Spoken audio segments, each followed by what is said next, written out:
Yun, may papakita ko sa inyo, no. Ito, ayan, oh. Nakikita niyo sa task ko. Yan, oh. Yan, oh. Ayan yung sa task ko na yan. Papakita ko sa inyo ng malapitan, no. Tara. Yan, oh. Ayan, oh. Nakikita nyo. Nag-amag, no. Nag-amag yung Hardiplex. Tsaka to, Hardiplex, oh. Dati may amag yan. Alam nyo kung ano ginamit namin dyan.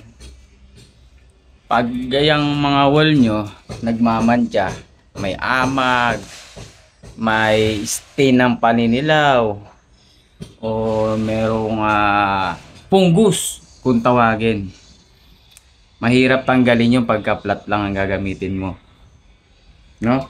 Ang sabi nila, ulit-ulitin lang daw tapos gloss. Mali po yun. Ito gamitin nyo. Yung ginagamit ko, ito.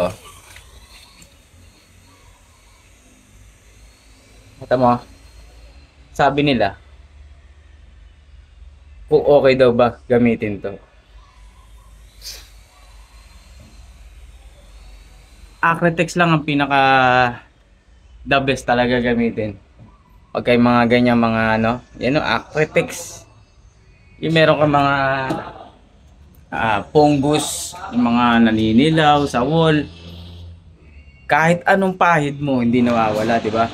No, yun. Yun yung sa Nino, no? Kasi nga, hindi kayang patayin o hindi kayang matakpan ng flat latex o semi-gloss yung mga fungus at amag na yan. Ang may kaya lang dyan, itong Acrytex. No?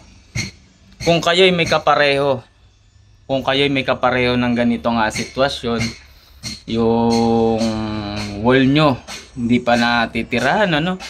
Hindi pa nagpagawa kayo, hindi nyo pa natitirahan, nakita nyo may amag, naninilaw, no? Kasi nabasa, naninilaw, kahit anong patong mo, ganun pa rin, maninilaw pa rin yan. Kung kayo may naranasan ganyan, wag na kayong manghinayang bumili, no? Wag na kayong manghinayang bumili nitong Acrytex, no? Hindi promotion yan, no? Yan talaga ang the best. Dahil pag napatungan mo yan, yung mga amag-amag na yan, yung paninilaw ng wall, tsaka kesame, no? Kahit para ano na rin yan eh. Waterproofing na rin yan dahil ginagamit namin sa labas yan. Para hindi na sumakit ulo nyo, no? Lalo yung mga nagpapapintura, paulit-ulit na lang, ganun yung lagi yung sitwasyon.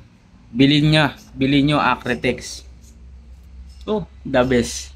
Hindi masasayang yung trabaho ng tao tsaka yung pintura na bibilin mo, no? Kung meron kayong ganong kasitwasyon katulad sa akin, yung inaamag na ganyan, ito, may amag una to. Oh, yan.